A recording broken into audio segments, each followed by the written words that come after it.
Sardar Vallabhbhai Patel international airport ખાતે mock ડ્રીલનું સફળતાપૂર્વક આયોજન કરાયું।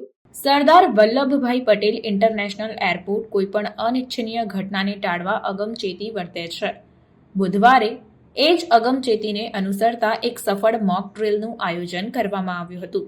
એરપોર્ટ પર કટોકટીની પરિસ્થિતિને પહોંચી વળવાની કવાયતમાં વિવિધ એજન્સીઓ સહિત 800થી વધુ લોકોએ ભાગ લીધો હતો। આ મોક ડ્રીલનો મુખ્ય હેતુ આપતકાલીન પરિસ્થિતિઓમાં ઝડપી અને કાર્યક્ષમ પ્રતિસાદની ખાતરી કરવાનો હતો।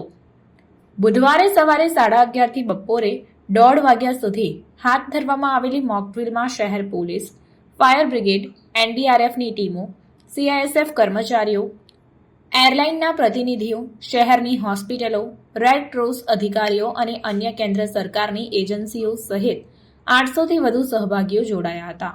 વિમાન અકસ્માતના સંજોગોમાં સર્જાતી પરિસ્થિતિઓને પહોંચી વળવા આ ડ્રીલનું ઝીણવટપૂર્વક આયોજન કરવામાં આવ્યું હતું।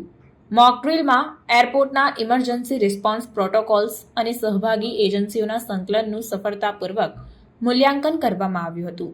આ ડ્રીલની ખાસ વાત તો એ રહી કે તેમાં એરપોર્ટની કામગીરીમાં કોઈપણ જાતની ખલેલ કે સ્થાનિકોને અસુવિધા પહોંચાડ્યા વિના પાર પાડવામાં આવી હતી। સરદાર વલ્લભભાઈ પટેલ ઇન્ટરનેશનલ એરપોર્ટ મુસાફરોની સુરક્ષાને સર્વોચ્ચ પ્રાથમિકતા આપે છે। આ વ્યાપક મોક ડ્રીલ દરેક માટે સલામત અને સુરક્ષિત મુસાફરીનો અનુભવ પ્રદાન કરવાની એરપોર્ટની પ્રતિબદ્ધતાને વધુ મજબૂત બનાવે છે।